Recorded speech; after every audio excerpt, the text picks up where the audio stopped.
Esse episódio é um oferecimento de Adidas. É apenas uma abraçada que faz a diferença. Um arremesso. Uma cesta. É apenas um saque. Uma corrida. É apenas para os fãs.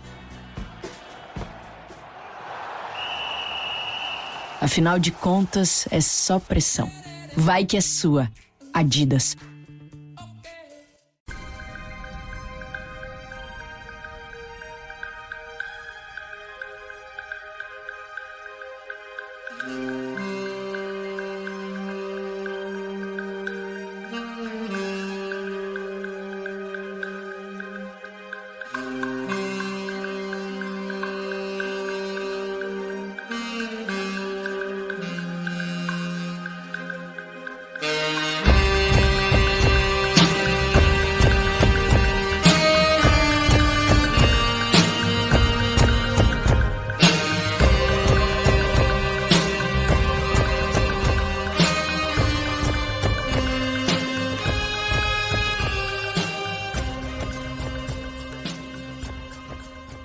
Hi, hello.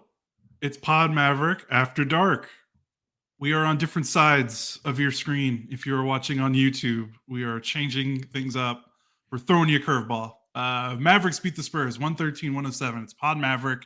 It's Josh Bowe, joined by always Kirk Henderson. And I am doing the hosting. I am starting us off because I barely watched this game. So I need Kirk to carry the load. It was my daughter's third birthday tonight, so prioritize that. She is currently terrorizing my wife, her mother, with a Mario Kart Rainbow Road set that makes sounds in the living room as we speak. So we are talking Mavs basketball. The Mavericks win again. They beat the Spurs 4-0 against the Spurs. Kirk, how are you doing? I'm good, though. That game was unnecessary. The Spurs had really cool uniforms is my first takeaway. I like the court too. It did. It looked good. Yeah. So it looked like, because I catch bits and pieces. Like I had it on in the background. So like I'm looking at it and I'm like, they get up 8 at the end of the first quarter, and I really kind of figured that it was going to be smooth sailing from there. But the Spurs just kind of never went away. So what happened that caused San Antonio to stay in this game longer than I think anyone reasonably expected them? Well, a big portion of what happened tonight centers around the fact that Luka Doncic shot a truly magical 6 of 27 from good Lord, I'm just now looking at that.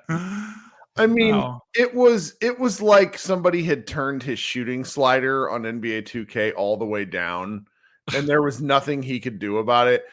In the first quarter, he was doing the veer hunting where he was very clearly looking for fouls with the guy on his back hip. The NBA is not calling that anymore. They're just not calling fouls where a defender cannot defend a player and he has no chance. Like that's just a point of emphasis now. So he was missing a lot of bunnies. And he started out 2-2. So he essentially went, if you back out those first two, he went 4 of 25. I mean, just incredible stuff. So that was really what got things going. He missed 10 straight shots in the first quarter. It was something else. Wow. When's the last has he ever missed? So he went 6 of 27. So he missed, 21 shots? Mm-hmm. When has he missed 21 shots in a game before? I mean, he certainly hasn't this season. I went to StatMuse and I said, tell me Luka Doncic's worst shooting game, and it won't give me an answer. Like giving me like season long things. He even the computer doesn't. Yeah, the computer's like doesn't work. It starts frying because it's. Yeah, I like if I had Chat GPT, I suppose we could do it right now on my phone, but I don't have it installed on this phone. And I don't feel like going through game logs. He's had some bad games, but I really do think that. Jonathan Plays says in the chat that this is his career high in misses, and absolutely. But then the rest of his stat line, I mean, this is a box score for the ages. It makes no sense. No sense, because it's like Luka ends +5 despite missing a ton of shots. 16 assists, triple double. Kyrie Irving is somehow a baffling -10, despite really quite clearly being the only reason that they pulled through this game in the end. Like, he was quite good. I don't even know where to start with this one. Why don't we start toward the fourth quarter, I guess, because that's where, I had the game on in the background. I could hear Mark Followell and Derek Harper while I'm trying to put together a plastic Hot Wheels track. It was the Hot Wheels one. Okay, I know which one you're talking about now. Yeah, the Hot Wheels Mario Kart Rainbow Road. It's very nice. She likes it a lot. I'm very impressed. Kudos to Hot Wheels, quality product. But it looked like the Spurs had the lead in the fourth quarter, if I don't mistake, a few times. Like, was this just, the Mavericks were 10 of 29 from three. Obviously, Luka shot terribly.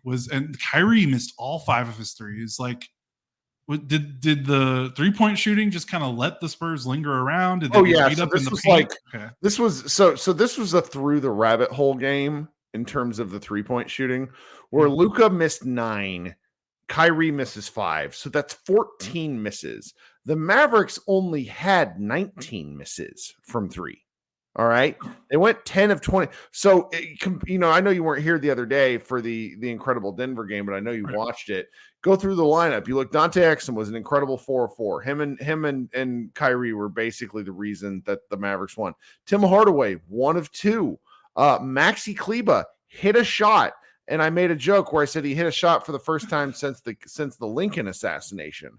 I mean, it was we were approaching 170 straight played minutes without any Kyrie baskets. And then, PJ Washington finished 2 of 5, but I'm pretty sure he hit his first 2.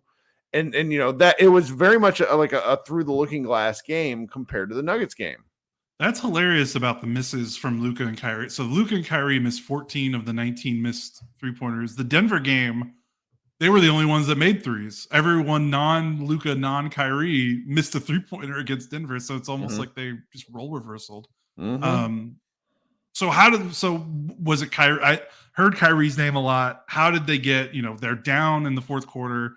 And let's be real, they haven't been in a situation where they're playing a bad team and trailing in the fourth quarter in a long time. They've mostly taken care of business. So what changed when they went down in the fourth quarter? Do you think? Quite candidly, they just got lucky. I mean, you look at the rest of Luka's stat line. He was on the floor. He had 16 assists in the game. He had 11 in the first half, and then he had 5 in the second half. I'm pretty sure that's correct, at least along with 10. Yeah, he had 11 in the first half. I remember hearing that because that's a lot of assists in one half. But I would credit the scoring with Kyrie and then with Dante Exum. There were a couple of plays down the stretch where Luka, and this just they need to run this shit back on film to Luka on repeat. Luka cut through the lane 3 different times during, I want to say, 2 back-to-back possessions on crunch time. And you could tell the Spurs freaked the fuck out. It was like, oh no, what is this? Luka's moving. Holy shit. And one of them was like a clear out. It wasn't even a cut. It was like Luka moving through the lane to give Kyrie space to work on the right wing. And Kyrie, I don't even know who was guarding him. It might have been that Barlow guy. Uses his jab step and gets to about a 12-footer where I really honestly thought he could have all the way gotten to the rim, and hits kind of just a short fadeaway. That was a key shot. And then there was another one that involved Dante Exum to where I might have been making a drink because I was a little stressed out.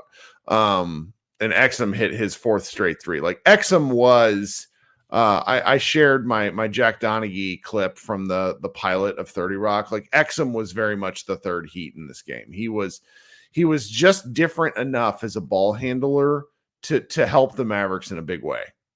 Yeah, I mean, 4 of 4 from 3. I mean, he's still shooting. He's made almost half of his 3-pointers this year, which is pretty outrageous. He didn't score very well. This was his best scoring game since he's come back from that long injury. His ability to spot up and knock down shots has been huge.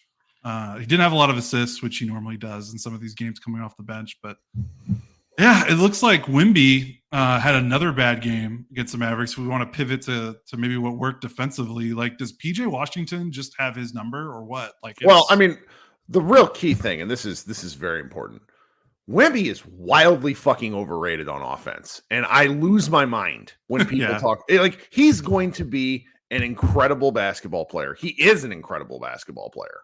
Like there's just no other way around it.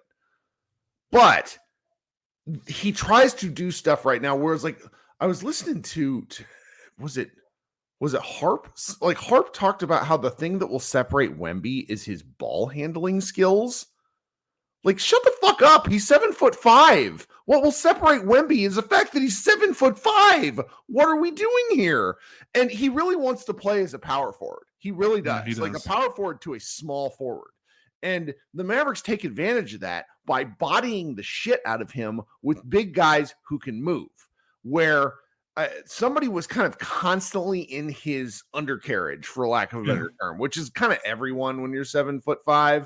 But it was really like he makes these really beautiful moves to the basket, meaning Wembanyama, and he didn't finish some of them tonight. I mean, he finished, what was his shooting line? 3 of 13. At one point, he was 1 of 6, and it was like, ugh. It was very, ugh. You know, that ridiculous meme on the internet. Yeah. It feels like you said, like he doesn't feel comfortable back to the basket yet. It doesn't seem like he has that game yet. Even though he's got a great touch around the rim. I think normally it's just like it's the broken mentality of current basketball where it's like, what if? And like he doesn't necessarily need to post, because I think the balance element of posting up is a little harder than we like to talk about. But they've got to get him the ball in the middle of the key without him having to get there himself, if that makes sense. Because when he turns and shoots basic 12 footers, he's really quite amazing. He's so skilled. He's got soft touch, but a lot of the difficulty of his shots is really there, is what I thought. I'm all wildly impressed with him in multiple like circumstances. Like he blocked a PJ corner 3 where PJ clearly was like, oh no, how did this happen? He does that a lot. 6 blocks. He's a monster on that. And not block, like I love it when Followell like blocks, like calls a Daniel Gafford block and is like, sending it to Garland. Like I love that. But Wemby does a lot of blocks where he keeps the ball in play, which is just, I don't know. It's Wemby's gonna be a problem. He kind of is a problem already. Yeah, I mean, there's not tonight, obviously, but well, there's all this weird stuff about him being defensive player of the year, and it's like you simply cannot give a guy that it's on a 15-win team defensive player of the year. Like I don't care about his plus minus numbers, but he was really shockingly good. The chat, I noticed this in the chat. The chat is very sort of frustrating that the Mavericks went to small ball 5 to close it out. For the first time in several weeks, I didn't hate it, because you're trying to draw the big man away from the basket. So I don't know. And my who is this? My Way in the chat says, I'm surprised they put PJ on Wemby. That's the second straight game where they used Wemby despite Daniel Gafford actually being pretty good when he's in his body.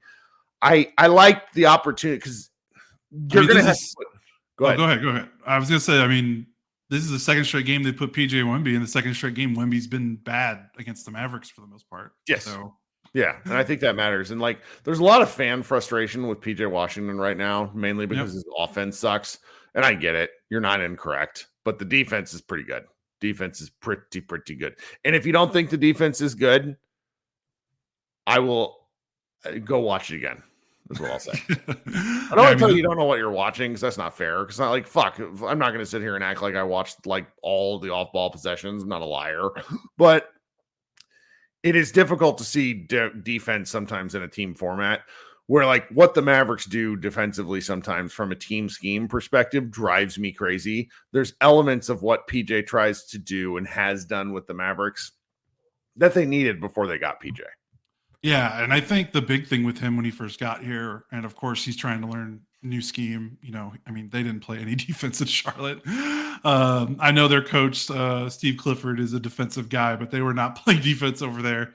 And you could tell like the overhelping when they lost 5 out of 6. Like he just kept overhelping the strong side corner. And I don't necessarily think that was like him freelancing. That felt like you're being told to do this when this happens. And I feel like since that losing stretch, they've mostly cleaned that up. I mean, they're still giving up corner threes that they probably shouldn't. How many did the Spurs shoot tonight? A lot. Yeah. They shot like Jeremy Sohan. They shot 17 corner threes. Sohan was 3 of 9, and he hit a couple of early ones. And it felt like, oh no, it's going to be one of those games because he finished with 13, 10, and 6. And Sohan is just one of those guys who I caused like a Spurs Twitter kerfuffle when I just basically said that Jeremy Sohan sucks. And like he might not suck, but like shooting is such a shooting is such an overweighted skill for how the game is played these days to where I really don't think he sucks, but it's just if you're gonna go 4 from 15, you're hurting your team. Yeah, you got to basically be like, even if you're like prime Tony Allen on the other side of the ball, like that's still in today's game. Like it's just really hard. It's really hard to be effective. But yeah, so they gave up a lot of corner threes. But I think PJ, like I saw some tweets going around from like the stat muse accounts of the world that was like comparing what PJ and Grant Williams have done since the trade deadline. And like, yeah, PJ's offense has been pretty bad, but the defense is a night and day difference compared to Grant Williams. Grant was meant to be a defensive leader. Like they brought him in to help change that side of the floor. And outside of some pretty good post defense, it was not there. And I think you see the versatility with PJ where he's bodying up Wembanyama and forcing some misses. And he's also able to switch and move his feet. And I feel like there's a little bit less blow-bys when he's on the floor compared to when Grant was on the floor. So I appreciate his defensive versatility, and I think it's showing on the tape, even if the numbers, even if the plus minus doesn't look good. Obviously, he has to be able to shoot. Like it's, you could get away with beating the Spurs, doing what he did tonight on the offensive end of the floor. If you want to try to beat a good team in a 7-game series, 4 out of 7, you got to win 4 out of 7 games. Like he's going to have some good offensive nights. But defensively, like I've been pretty impressed because that was the part of the floor I was most worried about when he got traded here because he was really aloof in Charlotte. And sometimes like we like to say, much like with the offensive side, like, oh, guy's going to play with Luka, like he's going to play better, he's going to shoot better, all that stuff. And we've seen how sometimes that just doesn't happen with Grant Williams, Josh Richardson, now PJ necessarily. He's not shooting any better than he was when he was in Charlotte. In fact, I think he's shooting a little worse. On the same token, it's defensive side because you just, a lot of people just assume you're going from bad situation to good situation. You'll probably pick up your effort level on the defensive side of the ball. Sometimes it's hard to break bad habits. Like he's been in Charlotte for 4 or 5 years. Like he learned a lot of bad habits playing on a bad team that had nothing to play for. So I think it's, he's been a little unsung on the defensive end because that's hard to change mid-season. No training camp. Like the fact that he's buying in and giving a level of effort that he wasn't in Charlotte, I think is important, and it's going to help him. Well, there's also the simple fact, and like this is just one man's opinion. I could be wrong. The Dallas Mavericks defensive scheme seems to be from a time machine. Like if there's like, granted, I'm happy the Mavericks are winning right now, but there's gonna come a time that we're going to lose our minds. The Mavericks defensive scheme gives up a lot of corner threes, a lot. They gave up 17. That's a lot in one game. You cannot do that. I'm sorry, you can't. And they give them up willingly. And sometimes it's to bad shooters, but that's bad shooters relative to an NBA set, like NBA shooting. Right. An open guy is going to hit them enough. They just are. The way they're countering that, though, is they're dominating the rim defensively. Like weird. I know. They basically flip-flopped at the trade deadline in terms of strengths and weaknesses. It's really bizarre. Why were they so bad for like the first games, six or 7 games out of the break? Like what was going on there versus now? Whew. I would have to. I mean, what was going on in the? They were 30th in the league defensively. They were. I think Luka and Kyrie's level has gotten up a little bit better. I mean, they were really bad during that losing streak. I think the overhelping has stopped a little bit. Obviously, tonight they gave up 17 corner. Guess who's not involved in that? Who? I mean, who's not involved in the overhelping because he can't play right now? Oh, Josh Green. Yeah. Josh Green and Tim Hardaway, I think, are 2 of the most like flagrant over or misadvent. Like they're out of like Green overhelps, like, and Hardaway has no idea what to do.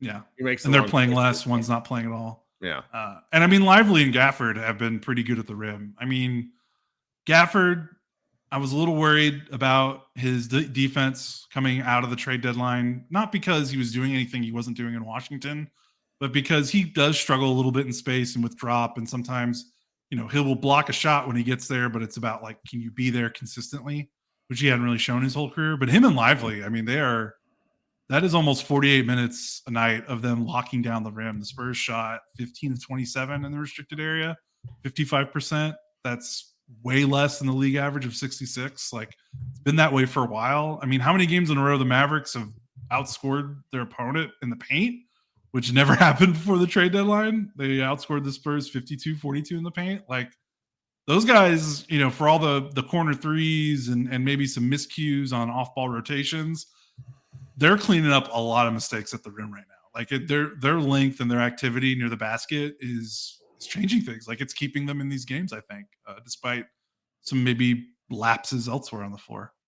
I just contextually, who are these Mavericks? I mean, granted, it's the whole point. It's the whole point. So I shouldn't be making fun. I mean, look, this is just, there's a lot of like potential overreaction to this game because you're like looking at Luka being like just so bizarrely broken. But the big picture thing that I take away from this game, and we can kind of continue to talk around it, is number one, the Mavericks did not have a true emotional letdown after the biggest game of the season against the Nuggets. Mm-hmm. This was a trap game. Did they nearly fall into the trap? Yes, they did. Did they escape the trap? Yes, they did. And there's a lot to be said there because there's just like pivot points at this juncture. Shout out Harp of the season to where you can look back and say, what are the Mavericks doing different? But like, they're 11 games over 500 right now. I don't think, I'm just kind of going to go through and take a quick glance at things. 11 games over 500 is the most they've been over 500. Like, they are playing the effective basketball at the right time. And we have been very critical of Jason Kidd. Our criticisms have been accurate, quite candidly. But the Mavericks have cleaned their shit up. And so I'm pretty pleased about that. Yeah, they improved to 21-5 against teams below 500. After that is wild. They were so bad in like what was it? It was the season. Last season. Okay. I was thinking maybe the KP limping season where they made it to the Western Conference Finals. I thought they were pretty bad. They were 15-16 against teams below 500 last season. They're 21-5 now. And they've got a lot more. They've got like 6, 7 more games against losing teams. So they have proven, they've given them, like, we can give them the benefit of the doubt. They are going to handle their business for the most part against bad teams. Even if it wasn't pretty tonight, I think they've earned the credit that they're going to figure it out by the end of the game. Okay, we've been talking for 23 minutes. I got to do the Kirk thing. I got to plug, plug the stream, YouTube. If you're watching live on our video stream, please like and subscribe to our YouTube channel.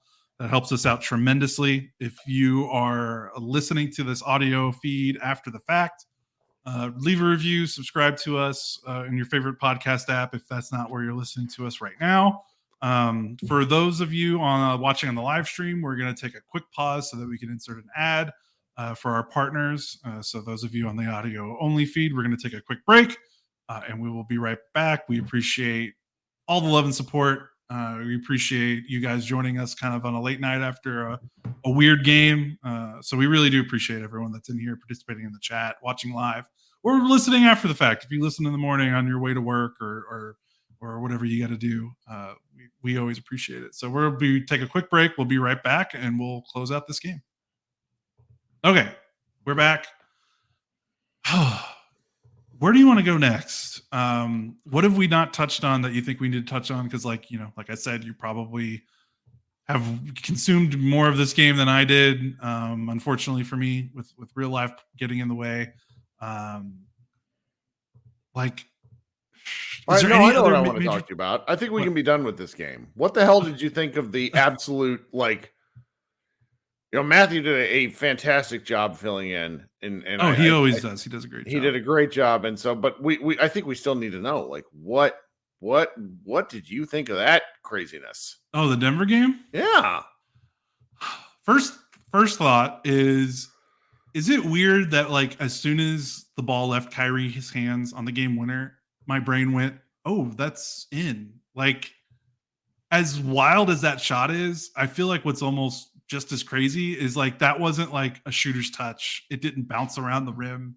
He didn't hit it off the back. Like he drained that shot. Like I it was in misspoke. practice. It was I crazy. misspoke on the initial podcast where I said he switched to his left hand. He did not. No, He had that damn thing in his left hand from when he came out of the corner to where he curled around. And oh my God, it was just beautiful. yeah. I don't talk to a lot of people in real life about the Mavericks. Yesterday at my son's baseball practice, I asked one of the dads, I was like, did you happen to watch this game? And he's like, oh my God, it was crazy. I talked to another dad tonight at my son's flag football practice. I was like, were you and your son watching the game? Because I know he's a big basketball guy. And he was like, yes, it was insane. I said, I hope you explain to him that you're never going to see another game-winning shot like that in your life. Now, us Mavericks fans have been privy to really we've been on the shit end of a shot like that, where it was Max Strus hitting a bajillion footer as time expired against the Mavericks, 3 weeks ago. But being on this side of it, particularly on a nationally televised game where the Mavericks have embarrassed themselves, it was euphoric. Like I was just in shock. It's great. Yeah, and personally, like I feel like Denver's going to repeat. Like I think they're the best team in the league, even with what Boston's doing. Like that Denver five, like the Murray, Caldwell Pope, Gordon, Jokic, their starters, Porter. Like that's the best 5-man group in basketball. Like I know what Boston's doing. I understand they're very good, but like that fivesome is just, it's outrageous. It's so good. It's so good. So, and the crazy thing is that's a game the Nuggets almost always win in terms of they don't blow. Like I was listening, your friend Adam, who runs the DNVR. Yeah, All Cities Network. Yeah, All Cities Network.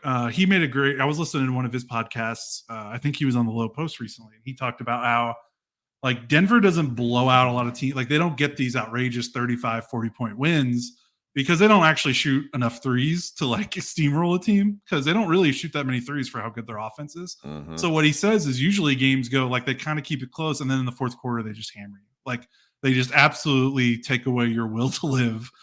They frustrate you in a way that they just kind of slowly creep and pull away, and all of a sudden there's a minute left and you're down 14 and the game's over. Well, like, so I want to talk about that because I got into a little bit of a text debate with Adam on this, where he's like, that's just what the Nuggets do. They suffocate teams. Yeah. And again, I love that Kyrie hit the shot. I love that Luka hit the three. But the Mavericks played like shit from 6:50 in the fourth until Luka hit the three. They played awful. And I have not been able to be online too much, thank God, because I just would have argued with people. But like, I understand why Maxi Kleber plays. Okay. You don't need to explain it to me. But Maxi Kleber was fried fucking chicken during that run. He was actually better in the game. Like he was better earlier in the game. I mean, he was solid tonight. He broke his scoring stretch, but they like Jamal Murray sought out Kyrie. Sought out Maxi Kleber on switches. Go watch the possessions. Murray destroyed him. There was simply not a good, like, I get the attempt. I get the reasoning, but you cannot go 6 minutes and 25 seconds with 4 points, one of those being a Derek Lively fast break dunk, the other two being Luka free throws while he missed all of his other fucking shots. That was so painful. Yeah, I think what's crazy is because he was on the floor the final 6 minutes, I think. Was he on the floor that entire stretch where they only really think he was, because he made the pass in. He was the one who inbounded into Luka where he had two options. Kid made a point of saying this, where I'm not trying to say Maxi should never play again, which is a position I may have taken in previous podcasts. No. I just don't understand why we're giving like that much free reign to a guy who can miss the far side of the rim. Like he shot an open three during that stretch that could have killed a cameraman. I know. I think I think we said this because this happened in the OKC game where he put Maxi back in when the Mavericks were trying to make one more run, and then they lost the game. And because the Thunder took out Josh Giddey who is normally like they were putting Maxi on Giddey and having Maxi ignore Giddey, or they were putting their center either Gafford or Lively. So they felt like, oh crap, like we don't have anywhere to put Gafford or Lively because they're going 5 out. Put Maxi back in. The coaching staff with Maxi, it's very reactive and not proactive, if that makes sense. Like, sure. They see the situation and they just kind of slot him in like a Lego piece without contextualizing the game that's in front of them. If that makes sense. So it's like, can I issue a take here? Sure, go ahead. They need to treat Maxi like the defensive version of Davis Bertans. You can tell pretty fucking quickly if he has it because he's effective when he's good. When he's not good, it's harmful. I mean, his plus minuses are so funny. Single game plus minus is ultimately meaningless. But like tonight, he was a plus 27 in a game the Mavericks like won by barely. Okay. And the other night, I want to say he was a -8 in a game the Mavericks won barely. So it's not always fair to him. I mean, that fourth quarter stretch saw Luka and Kyrie. I want to hold them higher accountable than I will Jason Kidd. But they went to 3 yards in a cloud of dust basketball where they were just trying to take the air out of the ball. And especially with how they got that lead in the first place was they were running a lot. They were the Nuggets good. The Nuggets don't like to run. So the Maxi thing's tough. And you know what else is tough is I know the data, the coaches are looking at the lineup data. And unfortunately, Maxi and I don't know if you want to say unfortunately, but Maxi and PJ, I got cleaning the glass up right now. Maxi and PJ on the floor this season, 260 possessions. The Mavericks are plus 15.5 points per 100 possessions in that time. 118.5 offense per 100 possessions. Defense 103. So they're killing teams for the most part with Maxi and PJ as the front court in those small ball lineups. So like you said, I think there's clearly a reason for them to do it, and they have gotten some good results out of it. I just think they don't know. They just can't be. They don't take the initiative to realize, oh, it's not like you said. When it's not working, let's switch. Like I don't like Maxi being in the middle of the fourth quarter made sense because of how he was playing the rest of the game. Sure. But when he misses that 1-3 where I think he shot it over the other side of the rim from the top of the key, that's when you're like, okay, let's get some, let's change it. So I think they see the numbers and they just write it out. If I'm going to assume from the coaching staff, and they've got the data to prove it. Like I'm sure if someone asked Kidd in post game, like, hey, why are you doing this? And he's like, well, we're winning the minutes with Maxi and PJ on the floor by a lot. And it's like, well, there's more nuance to it. It's like, well, in certain situations, it's not working. So I know someone said, can't believe that cleaning the glass stat. I know it's pretty crazy. Again, there are scenarios where they need to pull the plug a little bit faster. And they're just not doing that. Hasn't cost them too much yet because they've won 6 out of their last 7. No, you got to try this stuff. That's the other thing. I'm very overreactionary in a game-to-game situation, but you have to try this stuff. Yeah, because they basically rebuilt their team at the trade deadline. They added 2 starters because Gafford's starting now, Washington's starting now. So you don't have a lot of practice time. You don't have a training camp. Like they got to get as much time on the floor with all these combinations as much as possible. So then you hope in the playoffs they have a better plan of attack of how they want to use these guys. Yeah. Well, that's kind of all I sort of had on it. I don't really, tonight's game was just a survive in advance kind of game. And, with March Madness being around the corner makes sense. And, we're really we're staring at a schedule, just like a schedule that works to anybody that wants to watch something other than Mavericks basketball. Because we have this, we have a game on Thursday at 7:30 p.m. against the Jazz, and a game on Sunday at 8 p.m. also against the Jazz. So Mavs fans, if you want to watch the NCAA tournament this weekend, you'll probably be okay. If you want to watch the NCAA tournament, if you want to get caught up on Shogun, if you want to watch it's going to be either so good or so fucking bad. I cannot wait for it. There's a Netflix series coming out Thursday called The 3 Body Problem, based off this Chinese science fiction series that is one of the most unique pieces of literature I've ever read. it's up there. It might be worse than Dune in terms of I cannot believe somebody is making this TV show. It's so insane. I couldn't properly contextualize it other than to say that a 3-book series takes place over 17 trillion years. So it's that's what you can do with your time, guys. I got some good news for you on the TV front. When we are moving in April. You told me. Yeah. Oh, did I tell you what you're gonna watch? You're gonna watch Andor. I'm gonna watch Andor and Shogun. We've locked it in. Shogun's an easier sell for me. Yes, than Andor, because it's gorgeous. Yeah. And really, really cool. There was also, I don't know if you saw this today, and nobody cares we're talking about this, but I don't care. It's our show. The Star Wars had a like a 90-second trailer for a show they're running called Acolyte. Oh yeah, I saw that. I was like, yeah, inject that into my nerd veins. Because I like Star Wars a lot, and that trailer actually got me interested. If nothing else, is I feel like it's the first TV show besides Andor where I don't have to know the cartoons that came out in the mid-2000s.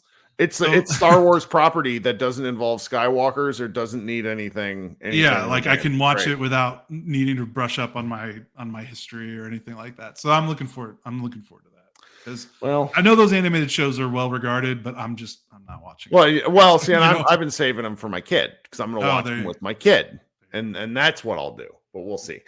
Well, that's been enough Mavs and Star Wars talk. What do you think, buddy? Anything else for us? I'm just glad they won. I checked the timeline, and I think people were getting a little antsy in that fourth quarter for sure. So just they got to win. They have schedule's so good. Strong punchers. Let's put it this way: they control their own destiny about avoiding the play-in. Is what I'll say. Yep, it's going to come down to those 2 Sacramento games, pretty much. So hate that because Sacramento cooks us with fish grease, man. They haven't played. I'm curious because they haven't played Sacramento since the trade. Oh, that's a good take. So I want to see what Gafford, Lively, Washington, what that trio does. I know Lively played against them earlier in the year, and Sabonis kind of roughed him up a little bit. But with Gafford and PJ, I'm very curious to see how they match up now post trade deadline. Good take. That's a good take, man. Well, let's get out of here then. Woo! We got recap on the site. Stats are going to go up soon on MavsMoneyball.com. I'm going to have a feature on Luka and Kyrie published tomorrow morning that I hope you guys will check out. Presumably, myself and Kirk will be back after the Utah game on Thursday. So this is Pod Maverick After Dark for Josh Bove, Kirk Henderson. We will talk to you guys later. Be good.